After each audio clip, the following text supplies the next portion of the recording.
Il faut être illuminé de l'intérieur pour éclairer à l'extérieur. François Garagnon. Dans l'épisode précédent, je t'ai partagé combien la peur d'oser briller, ou plutôt la difficulté à rayonner, eh bien, elle est en lien avec tes blessures émotionnelles. Plus tu as de la difficulté à rayonner, à faire rayonner ton activité professionnelle, plus tu as des blessures émotionnelles importantes. Et dans cet épisode, on va se focaliser sur celle qui, à mon sens, est la plus importante et la plus profonde. C'est la première blessure, la blessure de rejet. Je vais t'expliquer comment et quand se réveille cette blessure, et très certainement tu vas être surpris par la réponse, parce que c'est beaucoup plus loin que tu ne le penses. Oui, non, encore plus loin. On va faire le lien entre le rejet et la difficulté à rayonner, et je vais te partager aussi ces différentes astuces, trucs conscients, qui ne fonctionnent pas ou très mal. Donc, je t'expliquerai pourquoi. Et enfin, je te proposerai un chemin, un raccourci pour te libérer de cette blessure de rejet et enfin rayonner. Bienvenue sur l'épisode 024 de Croissance intérieure. Ce podcast est pour toi, cher à mon chemin, si tu as l'impression de tourner en rond dans ta vie et de répéter les mêmes schémas. Avec Croissance intérieure, je t'invite à revenir à l'intérieur de toi et à utiliser chaque événement et situation comme une opportunité pour croître intérieurement. Si tu es prêt à expérimenter de nouveaux points de vue, faire de nouvelles prises de conscience et ainsi prendre des raccourcis pour te libérer de tes blocages et ainsi revenir vers toi-même, prends une profonde inspiration et c'est parti.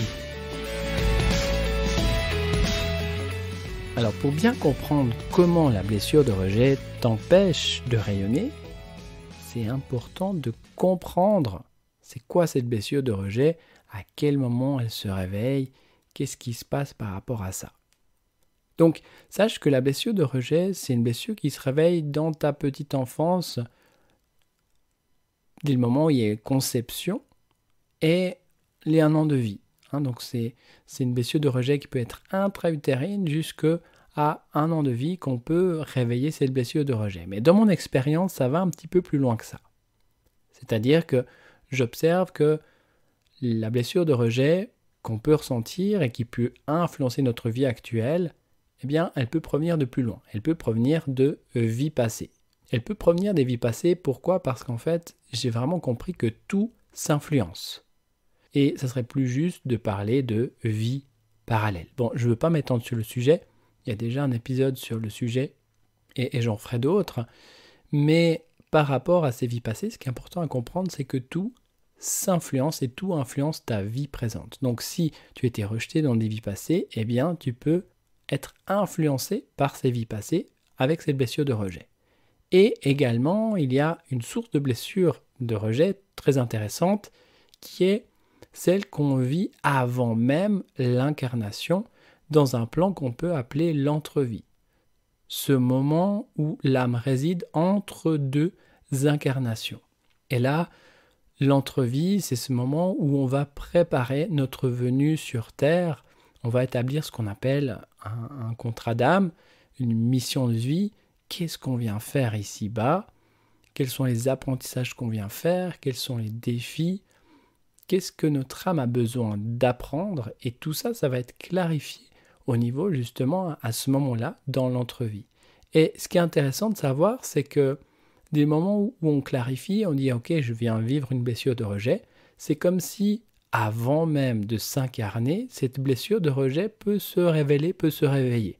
C'est comme si on prend le sac à dos, on met dedans la blessure de rejet, et il se passe quelque chose en lien avec, que ce soit la famille d'âme, des êtres spirituels, sur ce plan-là, où on peut déjà se sentir rejeté. Et de ma compréhension, ça se fait pour nous permettre de vivre les choses en douceur, pour nous préparer en douceur. C'est-à-dire qu'on ne va pas arriver sur Terre complètement vierge, complètement, je dirais, dans le monde des bisounours, et puis directement, et là, on met du rejet là-dessus. Non, les choses se font tout en douceur, donc il y a déjà une perception de rejet, il y a déjà quelque chose qui se passe, et tout ça, ça va densifier l'âme pour permettre de s'incarner. Voilà. Donc là, on est parti très haut. Donc là, je te ramène ici sur Terre, parce que c'est vrai qu'avec la blessure de rejet, on a tendance à partir très haut et à fuir. C'est d'ailleurs la stratégie pour éviter de se faire rejeter. On a tendance à fuir tout le temps, à fuir au travers de l'alcool, au travers des drogues, au travers de la cigarette, au travers de livres, au travers de la spiritualité, au travers de la méditation, enfin différentes choses comme ça qu'on va utiliser pour fuir. Parce qu'on se rejette soi-même pour éviter de se faire rejeter.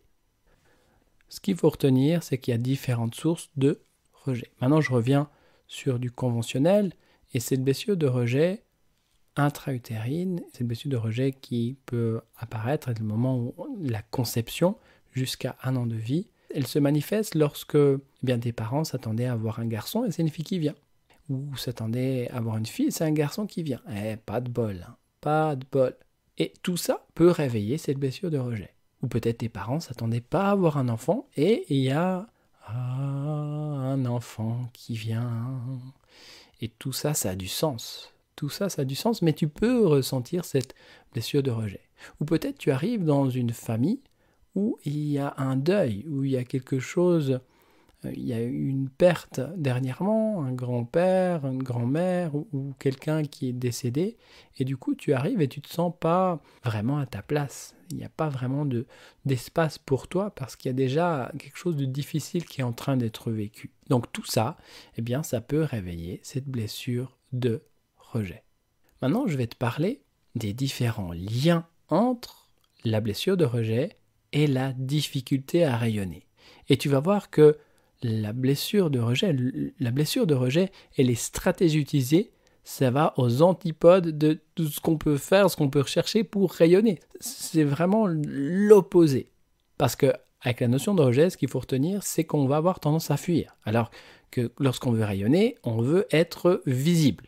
Alors fuir, être visible, avec le rejet, on va avoir tendance à se cacher, à rester dans l'ombre. Et avec le fait de rayonner, on veut se mettre en lumière. Alors se mettre en lumière, rester dans l'ombre, ok. Donc tu vois que c'est vraiment aux antipodes. La blessure de rejet, elle amène différents comportements. Et ces différents comportements font que, on reste en retrait. Donc, la chose la plus importante à comprendre avec la blessure de rejet, c'est que déjà, on a une faible estime de soi. Et cette faible estime de soi, le manque de confiance en soi, a une fonction qui sert, encore une fois, à rester en retrait. Donc, à nous protéger du rejet. Ça, c'est vraiment quelque chose d'important à comprendre. Et tu peux, comme ça, imaginer un escalier de 5 marches. Et plus tu vas gravir ces marches, plus tu vas être visible, plus tu vas pouvoir rayonner. Et tu es sur la marche numéro 1 et tu te dis, mais tu es nul, tu n'arrives à rien, tu es incapable, tu es un bon à rien, tu es une bonne à rien, tu es un zéro, tu n'arrives à rien dans la vie, tu as tout merdé. Enfin, toutes ces choses-là qui font que on va redescendre des escaliers et on ne va plus jamais oser les gravir. Parce qu'on a cru ces phrases qu'on a entendues dans la tête. On s'est répété ces phrases dans la tête, on les a pris pour vraies. Donc, ces phrases ont été là pour nous protéger, pour éviter qu'on se fasse rejeter. Donc, ça amène une faible estime de soi, une faible confiance en soi.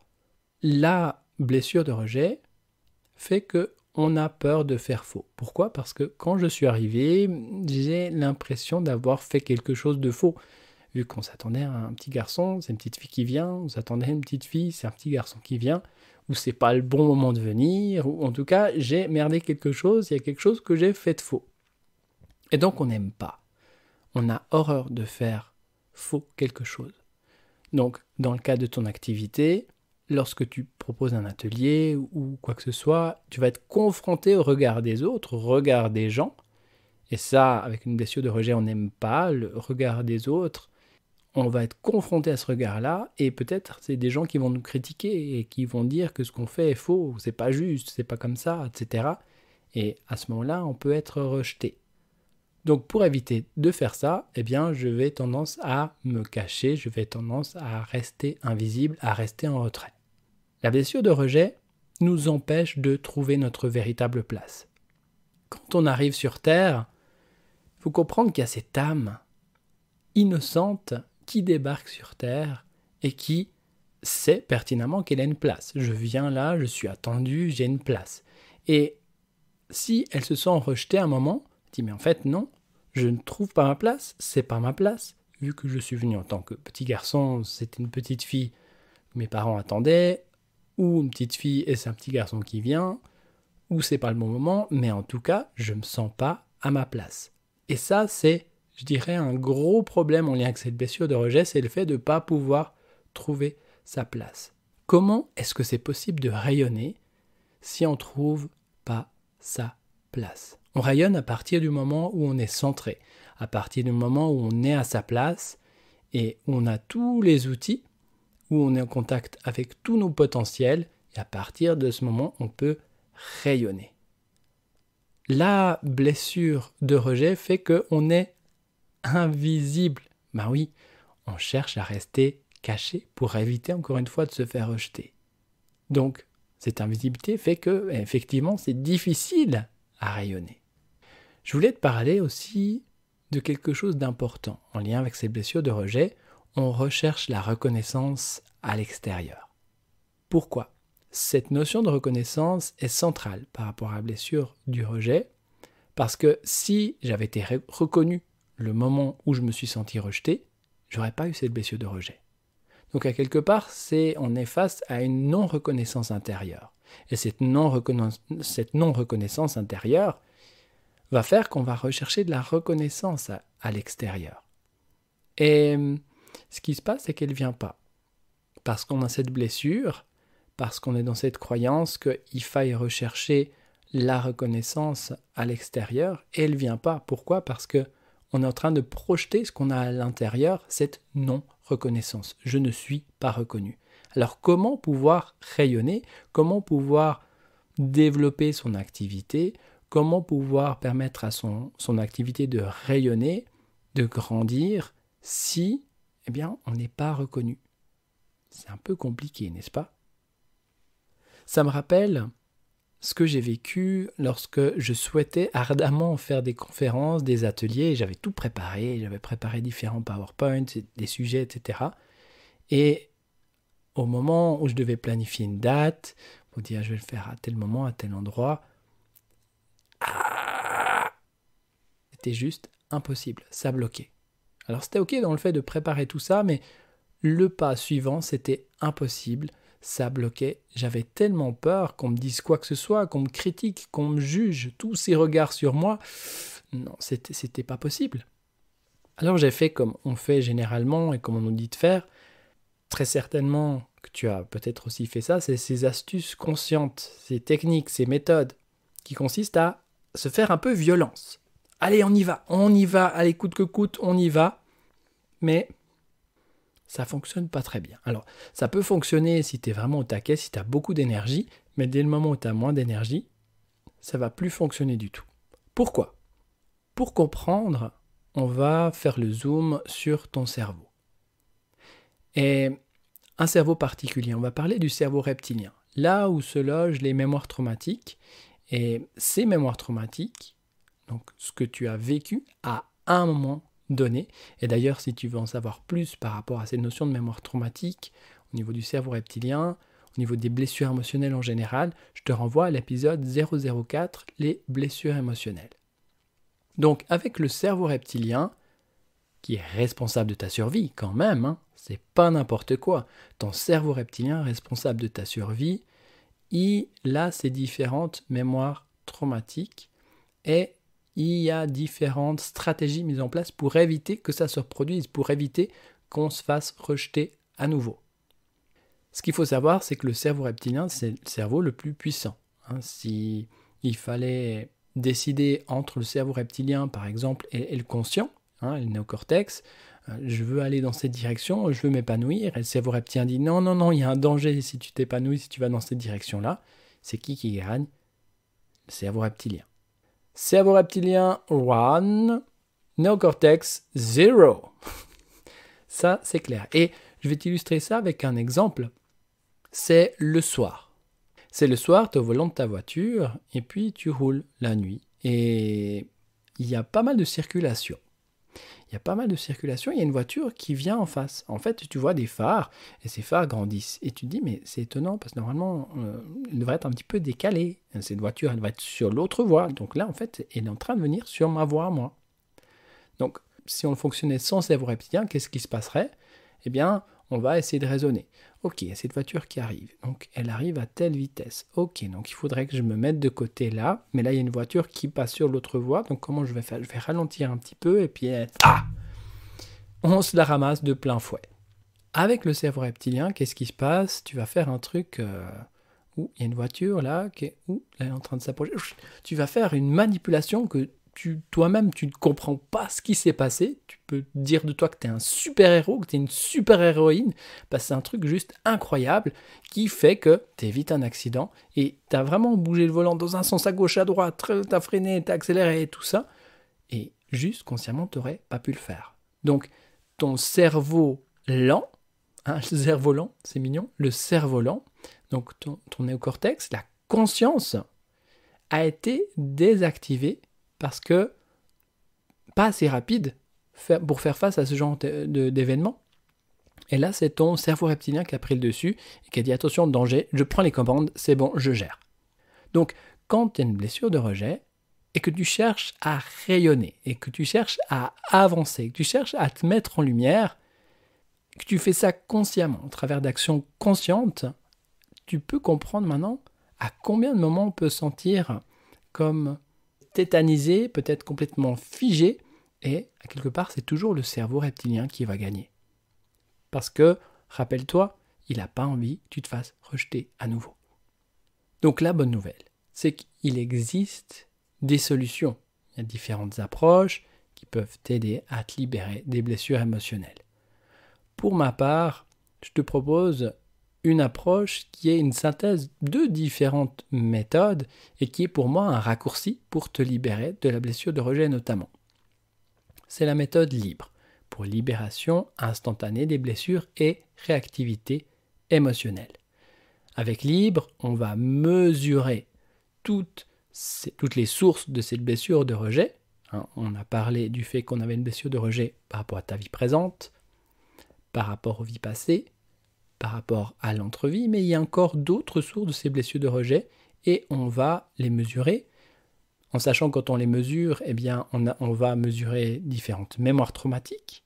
Donc la première fois que le cerveau reptilien a enregistré une information où eh bien, il a cru mourir, et toutes ces réactivités émotionnelles. C'est ça, on va travailler sur ces différents aspects qu'on va libérer. Psst, si tu veux en savoir plus concernant la méthode libre, tu peux aller voir l'épisode 013, découvre la méthode libre. Pourquoi je chuchote moi?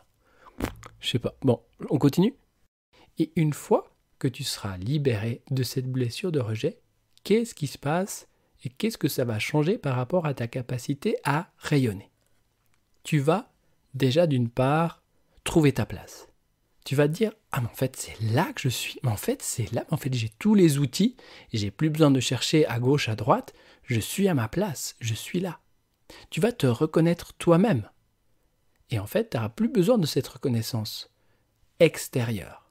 Parce que tu seras à ta place, tu vas te reconnaître, et tu verras que aussi par rapport à ton estime de soi, tu vas retrouver la valeur de toi. Tu vas te sentir davantage confiant, confiante dans le fait de pouvoir rayonner de ton activité. Parce que tu n'auras plus ce dialogue intérieur dévalorisant, t'arrives à rien, etc. Rappelle-toi, ça c'est vraiment en lien avec le fait, je vais me faire rejeter. Donc pour pas me faire rejeter, pour pas gravir ces différentes marches d'escalier, eh bien je te balance sans cesse ce genre de phrases. Ok ? Donc dès lors où tu te libères ces blessures de rejet, il n'y a plus ces phrases. Donc tu peux avancer, tu peux rayonner beaucoup plus facilement. Et tu n'as plus peur d'être visible, tu n'as plus peur du regard des autres, et tu deviens un petit peu comme cette rose dont je te parlais dans le dernier épisode, cette rose qui diffuse son parfum de rose. Ni plus, ni moins, il n'y a pas besoin de forcer pour diffuser ce parfum de rose. Je suis une rose, je diffuse mon parfum de rose. Et c'est exactement ce qui se passe. Je me montre, je suis présente, je rayonne, je me mets en lumière, et c'est ok. Et je me sens en totale sécurité. Et c'est ça qui va faire vraiment la différence. Voilà, donc si tu souhaites soutenir le podcast Croissance Intérieure, je t'invite à t'abonner sur une des différentes plateformes de podcast et à laisser un avis 5 étoiles. C'est le moyen le plus simple pour que d'autres personnes puissent le découvrir. Merci d'avance. Dans le prochain épisode, on va se focaliser sur la deuxième blessure émotionnelle, la blessure d'abandon. Et comment cette blessure d'abandon t'empêche de rayonner, t'empêche d'aller au bout de tes projets. C'est vraiment le cœur de cette blessure d'abandon. Et on verra comment se libérer de cette blessure d'abandon en prenant un raccourci. Voilà, on se retrouve dans le prochain épisode et d'ici là et jusqu'à notre prochain rendez-vous, il est temps de te mettre en lumière, il est temps de rayonner. Parce que tu as quelque chose de magnifique à l'intérieur, tu as un grand talent, tu as de grandes capacités, tu as de belles ressources et ce serait vraiment dommage que tu ne puisses pas permettre au monde d'en profiter. Et au travers des différents événements et situations que tu vis, continue sans cesse de rayonner de plus en plus et de croître intérieurement. Merci.